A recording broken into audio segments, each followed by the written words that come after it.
yeroo shubbisni waraanaa awwaara kaasu lafti fagoollee raafamuu jalqabdeem.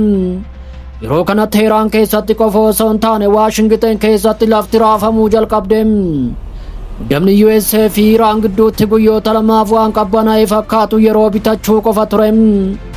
Iraan akeekkachiisa addunyaan bira darbuu hin dandeenye ergaa jirti. Dhaqqabummaan ishee kana booda naannoo qofa miti addunyaa maratti. Daltoonni waraanaa amma Iraan dandeettii onnee Waashingten keessa gadi fageenyaan rukutuu qabdi jedhu. Ergaan kun jechootan osoo hin taane misaayila baalaastikii ardii qaxxaamuruu fi mormiidhaan gaggeeffamudha.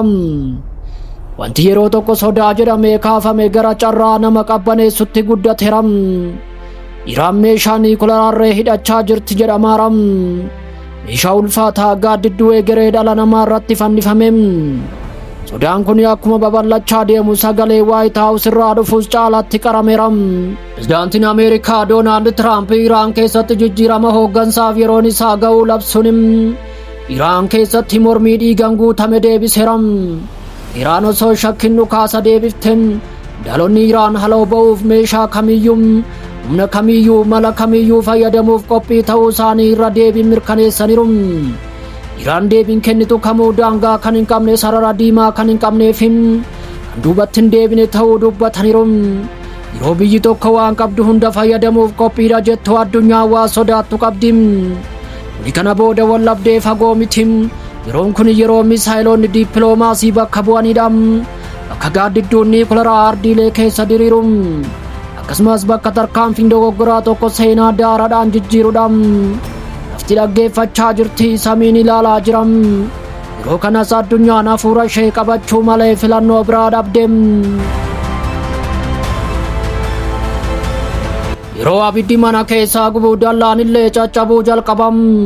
Yeroo kana Iraan mana sanadha, addunyaan immoo abiddi akka ka'u ilaalaa jirti. Daandiin Iraan callisuu hin dandeenye. Aarii gaddaa fi dhiigaan sagalee dhageessisa. Gareen mirga namoomaa akka jedhutti mormiin guutuu biyyattii erga jalqabee namoonni gara 4,000 ta'an ajjeefamaniiru. Mormiin dhukkubbii diinagdee, ukkaanfamuu siyaasaa fi iyya waggootaaf deebii dhabeen alate. Wanti akka hiriiratti jalqabe hooggansa Iraan irratti qormaata cimaa ta'eera.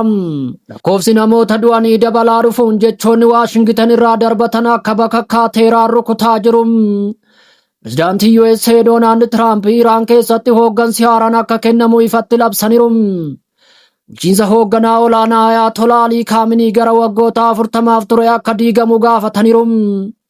Ergaan Tiraamp qaraa fi kan hin calalamne ture. Waamichi uummataa Iraaniif kan dhufe erga hoogganaa olaanaan Iraan Tiraamp yakkamaadha jedhanii moggaasaniif du'a dabalaa dhufeef mormitoota mataa isaanii erga komatanii booda jedhame. Mootonni obomboleettii yeroo abaaran obomboleetti suni sagalee isaa daran jabeessa jedhama. Gama biraatiin Israa'el ho'a dabalaa dhufetti makamuun teempireechara wallabdee ture daran ol kaaseera. Muummichi ministeeraa Beniyaamin Netanyahuun akeekkachiisa nama qabbaneessuun deebi'eera. Israa'el humna Iraan argitee hin beekne socho'aa jirti jechuun labse. Jechoonni suni callisa keessa osoo hin taane naannoo duraanuu dhiphina. Sodaa fi yaadannoo waraanatiin madaan keessa qubataniiru.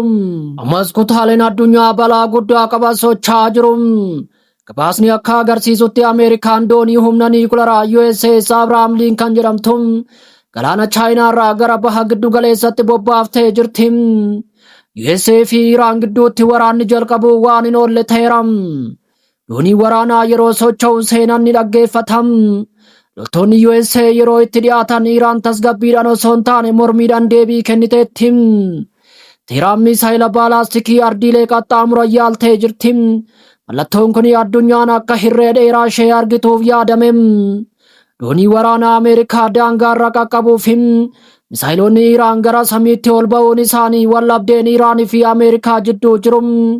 Ammas dabalee sodaa wallabdee daangaa irraa fagoo dhangala'uu danda'u deebiseera. Haa ta'u malee balaan baay'ee sodaachisaa ta'e daandii irratti osoo hin taane samii keessas osoo hin taane balbala eegumsa qabu duuba jira. Daltoonni waraanaa jeequmsi keessoo Iraan balaa niikuleeraa akka fidu akeekkachiisaniiru. Ispeektara meeshaa niikuleeraa duraanii kan ture Deeviid Albright akka ibsanitti mootummaan Iraan jeequmsa gidduutti to'annoo yoo dhabe dandeettii meeshaalee niikuleeraa isaa deebisee ijaaruu danda'a. Iraan kuufama yuuraaneemii baay'ee badhaadhina qabu yeroo gabaabaa keessatti gara mataa waraanatti jijjiiruun addunyaa balleessuu dandeessi.